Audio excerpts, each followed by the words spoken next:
school, they put me on a violin, which could have been a tennis racket for me, because all I could get that thing to do was to squeak and to squawk.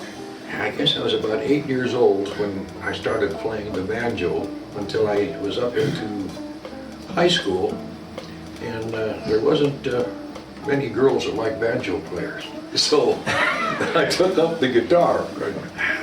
We put together a band, and it was called the Cobras. It was a high school rock and roll band. And we were playing for a slab dance over in Coeur d'Alene, Idaho. Our tourist come over there. He was from New York City. He says, he gave us his card, and he says, I want you to put together a demo tape or record to send back to my office, because I think I want to use you guys in New York City. A week or so later, we got a letter. I've got you booked at a place called Tony Mart's in Atlantic City, New Jersey. Can you be here in a week? So all of us packed up all our stuff and put it in a 1954 station wagon. We recorded for Columbia Records and did some records and recording with them.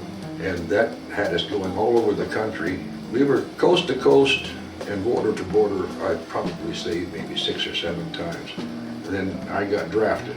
My dad had had a bad accident and he got a settlement, so we moved to Montana. The first thing that happened out there was my cousin broke out a guitar and started playing it, and he tuned it to E, he tuned it wrong.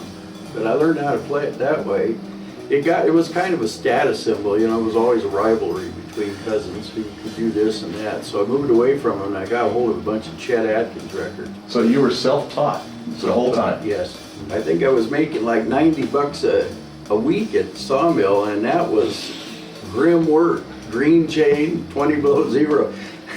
And Neil mentioned, well, you could make $125 for 4 hours a night if you wanted to come to Spokane and play music. We loaded up and left.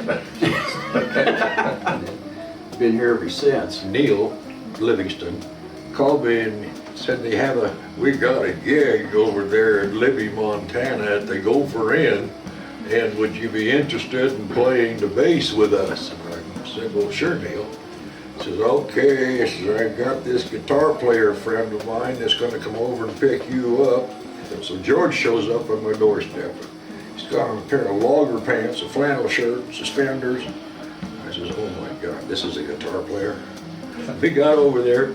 George broke out that guitar and started just kind of messing with the guitar, and he took my breath away.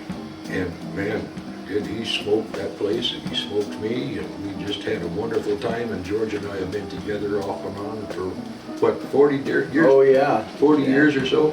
And then we got together with Tom with a group that he was putting together called the Freedom Express. We're talking about Tom who? Oh, Tom Shager, the drummer. We had a sweet group. It was probably the best group in Spokane, I would say, at the time that we were here. I played for 16, 18 years professionally, I guess. I backed a lot of different country singers, one thing and another. So I think I backed up pretty everybody on the old Buck Owens show one time or another. I love music, and I did have a chance to play for a while. Did you say comrades, buddy? Absolutely.